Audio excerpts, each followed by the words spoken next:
All right, welcome to The Explainer. Today, we're going to dive into a theory that, well, it's going to make you look at your own feelings in a completely different way. It suggests that what you feel isn't just your private experience. It might actually be a commodity. Okay, let's kick things off with a pretty huge question that's at the heart of this whole thing. Think about it. The last time you got really, really angry or felt that wave of deep sadness, you probably thought, that's my emotion, right? It belongs to you. But what if it wasn't just yours?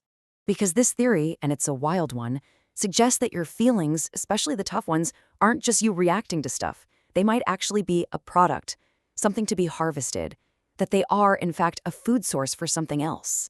So this idea has a name, the energy harvest theory, and the gist of it is this. Our reality, our entire world, might be a deliberately constructed environment, kind of like a farm, but the crop they're growing isn't corn. It's us, or more specifically, our emotional energy. Now, this is where it gets really weird. Take a look at how this theory values our emotions. Sure, things like happiness and love, they're on the menu, they're digestible, but they're like, I don't know, an appetizer. The real high-calorie meal, the stuff that's apparently the most nourishing and sought after, that comes from our suffering.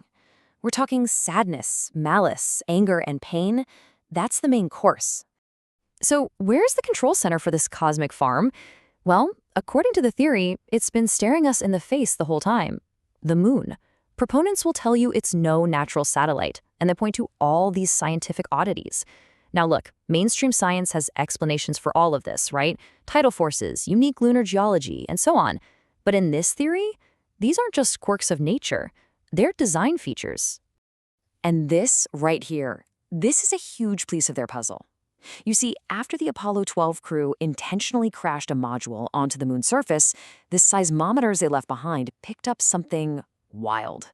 The whole moon vibrated for over an hour. It led to that now famous line that it rang like a bell. And of course, that immediately fueled speculation that it has to be hollow, that it's some kind of artificial structure.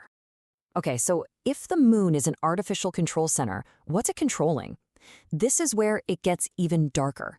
The theory claims it's home to some kind of device. They call it a soul catcher, and its job is to make sure the livestock, and yeah, that's us, can never leave the farm. So when we die, our consciousness gets trapped and recycled, sent right back here for another go-around.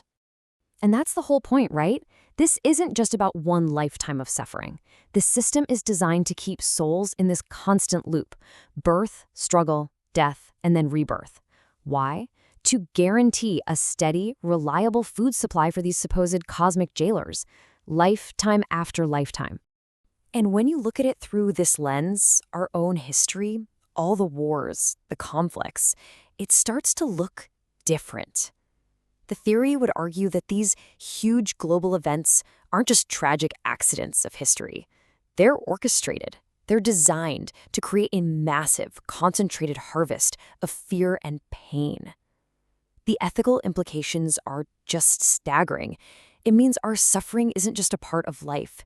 It could be the very purpose of the system.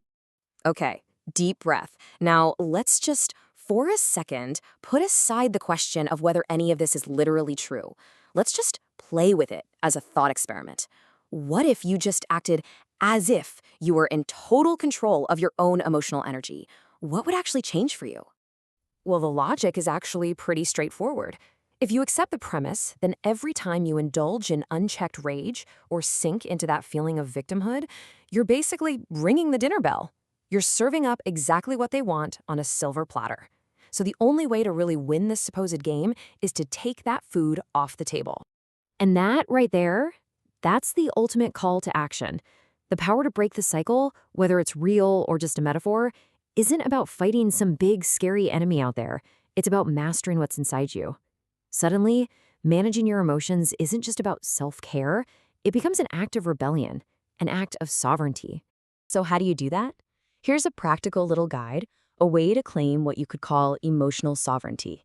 It's a simple 3-step process. First, just identify it. Recognize when you're getting pulled into one of those negative loops. Anger, blame, you know the feeling. Second, interrupt it. Just pause, take a breath, instead of just reacting. And third, choose. Deliberately pick a different feeling, a better one that actually serves you, not something else. And look, this isn't about some big, dramatic change. This is about the small, daily moments. It's a practice. Every single time you have that choice, to snap back in anger or to respond with a little kindness, to judge someone or to try and accept them, that's your chance.